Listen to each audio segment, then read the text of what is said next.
Hi, my name is Jane Michelle Clark. In the following slides, we're going to talk about what happens when the yogurt hits the fan because inevitably it will. No matter how great your processes or how well trained your personnel, one day when the rubber hits the road, other things might too. Because no matter how many preventative measures you have in place, every company has something that goes wrong at some point. And then there are the things that you just can't anticipate. That's when it's critical that your team knows how to respond in a crisis, because the actions your people take will determine how quickly things get back on track, as well as the level of confidence that customers and employees have in your company moving forward. And that can all have a huge impact on your bottom line. So, what should you do when things have been fouled up beyond all recognition? Here are 8 critical steps to follow. Step 1, investigate immediately. I know this sounds obvious, but you need to hear from all involved and impacted departments as quickly as possible so you can assess the magnitude of the problem and get to its root cause. It's important that you cultivate an atmosphere of trust so that people feel comfortable coming forward, because this is critical in determining why the problem happened and what departments are responsible, because that's the only way you can take appropriate remedial action. Because to be effective, the right action must be taken, which is why transparency is paramount. This is not the time to start pointing fingers or assessing blame, of course. Your sole focus should be on stopping the problem, containing the damage, and starting to make things right. When the problem involves some form of data breach or cyber attack, your containment efforts must also include taking all parts of your network offline, safeguarding stakeholder information, and protecting other data, as well as contacting your emergency response team, which should include the police, as well as legal and communications representatives. Step 2, activate your response plan. And yes, if you don't already have one in place, you should start now. Involve people from various departments of the company to make sure that you get the right steps put into place. This plan should be printed out and the key steps for each department posted in their areas. Now, you might say, well, that's great, we've got it online. No, if your systems go down, you might not be able to access it. When the yogurt starts flying and the basement starts flooding, you want to be able to start taking action according to the plan. And hopefully there will be various paths to follow based on the scenarios that were anticipated. But as we saw with the alligator, not everything can be anticipated. So you need decision makers on hand who are able to adapt based on the circumstances at hand. To that end, it's imperative that all contact numbers for each department's key decision makers be in the book and updated regularly. And for most firms, this means about once a month. Even with well thought out and practiced, note the practiced emphasis, even with well thought out and practiced procedures in place, it's important that experienced senior people are actively involved in responding to ensure that the right actions are taken for the very specific problem at hand. And although it's imperative that people respond immediately and take a measured approach, of course, employees must know that assisting the injured and preventing further injuries take priority over everything else, because quick reactions are needed to prevent loss of life or limb. I'm only mentioning this because we've seen some unfortunate things happen in companies where the 911 call was not part of the plan. When I talked about taking a measured approach, what I meant is that it's important to assess the ramifications of actually taking the steps that were laid out ahead of time before proceeding, just in case the circumstances are different than what was imagined. Taking those extra few minutes, and I do mean only a few, to ensure that the right next steps are taken can make all the difference between having an effective resolution or escalating the problem. Step 3, be and be seen to be sympathetic and proactive. Nothing irks clients and potential customers more than appearing to be indifferent to how the company problem is affecting the various stakeholders. 3 separate pieces of research suggest that nearly 60% of North American adults are angered by executives who focus solely on solving the problem without being sympathetic to the personal toll that can be exacted by the situation at hand. And that's just for general consumers. For customers whose suppliers or business partners act poorly, the figure rises to 87%. That's a lot of people who might think less of your firm by not taking the human element into account. Research shows that this is true for all industries, for all types of problems, ranging from something as simple as getting the wrong food on a plate to far more serious situations that result in loss of life.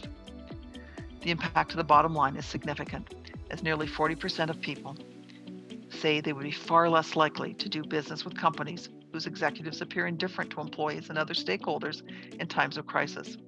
People understand that things can go wrong, but how the company responds is seen as a reflection of its ethics and customer service values. As one buyer put it, if they can't be compassionate and caring in times of trouble, I can only imagine how my business would be valued and my people treated during the good times. I doubt it would be with respect. When things go wrong, senior people need to get out to the scene as soon as they can to ensure the right steps are being taken and to show everyone that you are taking the situation seriously and that you care about what has happened. Unfortunately, and it really is unfortunate, the optics are just as important as the actual steps taken. Although it happened many years ago, people still point to the effective way that Maple Leaf Foods handled the Listeria contamination of 2008 and the excellent job it did of keeping customers and members of its supply chain, as well as the press, informed every step along the way. Maple Leaf Foods also ensured that employees and families were taken care of, and all of these steps were instrumental in ensuring that Maple Leaf Foods and its bottom line have been protected. The Tylenol packaging tampering situation was also handled well, and when you contrast that with the BP well disaster, you can clearly see the correlation between how executives respond in a crisis and the impact on future sales. How cruise ships responded to onboard fires, illnesses, and other recent events show clearly how reputations can suffer, impacting customer confidence. As stated before, it's important to be seen to be sympathetic to everyone who has been affected by the problem at hand. Step 4, get the press and social media on your side. It's important your social media rep lets the press know as soon as possible and keeps them informed about steps you are taking to resolve the problem. You don't want it to come out first through social media channels because then you cannot influence the way the story is told. I'm not suggesting, absolutely not suggesting, you cover anything up. Quite the opposite. It's important to be fully transparent. Not only will you appear more credible, but you are less likely to be crucified in the press and the court of public opinion, no matter how bad the situation. It's also important that you keep your employees informed about what's going on, what's expected of them, and the next steps that the company will be taking. Use all the tools you have at hand, including internal portals, discussion boards, and other forms that you have already put in place. These forms can be invaluable, so make sure that you are not only using them in times of crisis. Again, this is something that should be set up long before it's needed and used. If you have union employees, the reps must also be kept in the loop. Today, it's important to ensure the correct story is shared through various social media channels. When you consider that 36% of people get their news through Facebook and certain demographics spend at least an hour on Instagram, LinkedIn, and other platforms, you can see why it's imperative that you have seasoned social media and PR people working together to monitor and shape your cyber chat. You also need to add a section to your homepage that lets people learn about what you're doing to solve the problem. Adding video messages from the CEO can be helpful as it adds the human touch, which is so important for many customer groups. Step 5, apologize as appropriate. You need to be sorry for what happened, even if it's not your fault, and you need to be sincere in your messaging. If your company's not responsible for what happened, you still need to say that you're sorry, truly sorry the situation occurred, and explain you are doing everything you can to determine what happened, to make it right, and to assure that nothing like this ever happens again. This way, you will appear responsive and caring, and you will have given your company time to ascertain what actually happened and to determine the best path forward.